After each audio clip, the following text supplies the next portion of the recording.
संपूर्ण भारतभरात आषाढी एकादशीचं पर्व मोठ्या हर्षोल्लासात साजरं करण्यात आले। प्रत्येक मंदिरांमध्ये सकाळपासूनच भक्त मंडळींनी पांडुरंगाची आराधना करण्यासाठी रांगा लावल्या।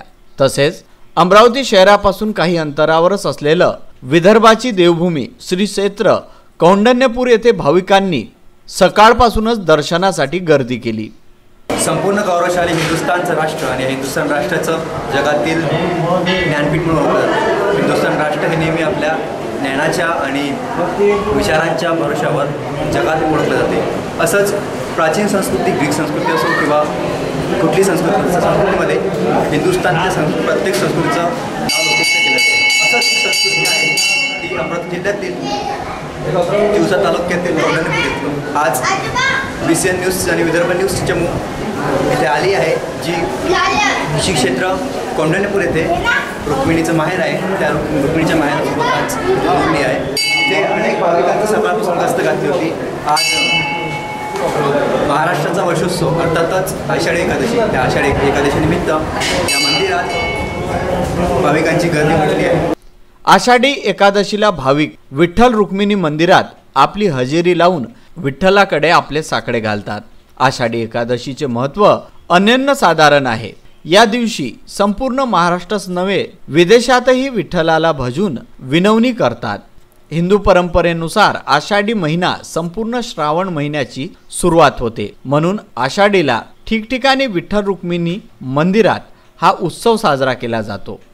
असाच उत्सव श्री क्षेत्र कौंडण्यपूर येथे साजरा करण्यात आला, जिथे जवळपास 50,000 भक्तांनी दर्शन घेतले।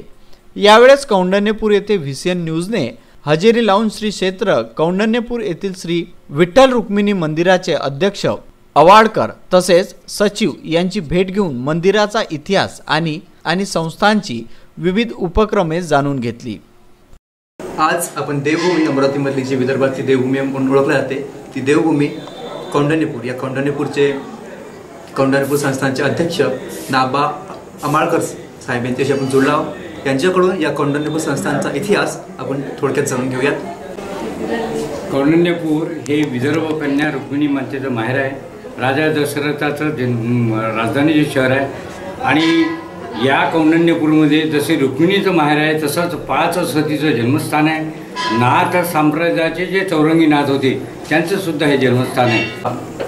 कौंडण्यपूरचा इतिहास अमाळकर सरांच्या तोंडून, तसेच कौंडण्यपूर संस्थानचे सचिव सदानंद साधू सर आपल्यासोबत जोडले आहेत, त्यांचेही आपण प्रतिसाद ऐकून घेऊयात। या कौंडण्यपूर नगरीमध्ये जवळजवळ 450 वर्षापूर्वी संत सदाराम महाराज म्हणून होऊन गेले। या सदाराम महाराजांनी इथे हे मंदिर बांधलं आणि ही पालखीची परंपरा चालू केली। तर सदाराम महाराज जेव्हा इथून पालखी घेऊन जात होते आणि वृद्धापकाळामुळे काही दिवसांनी पांडुरंगाला त्यांना सदाराम महाराज म्हणाले की माझ्याच्याने काही आता पालखीला येणं होत नाही वारीला। तर पांडुरंगाने त्यांना वर दिला, वचन दिलं की आता तुम्ही येऊ नका, आम्ही कार्तिक प्रतिपदेला कौंडण्यपूरला स्वतः हजर होतो। आणि त्याची श्रद्धा या भाविकांमध्ये इतकी आहे, जवळजवळ 450 वर्षापासून अशी श्रद्धा आहे की कार्तिकीला आणि आषाढीला पांडुरंगाची इथे 1.5 दिवस वास असतो। ते संस्थान असो, देवस्थान असो, तर देवस्थानाचा एक सामाजिक वाटा असतो, समाजाचा एक घटक, समाजाचा एक अविभाज्य घटक म्हणून त्या संस्थांतर्फे समाजाला काही ना काही देणं लागते। प्रत्येकाला समाजाला काही ना काही देणं लागते आणि श्री रुक्मिणी आणि विठ्ठल मंदिराचं या संस्थांतर्फे नक्कीच अतिशय कौतुकास्पद कार्य यांच्यामार्फत केलं जाते, जे विद्यार्थ्यांचं भविष्य घडते, समाजाला एक चांगलं वाटून येते। कॅमेरामॅन राहुल टेकाडे सोबत महेश चव्हाण, कौंडण्यपूर।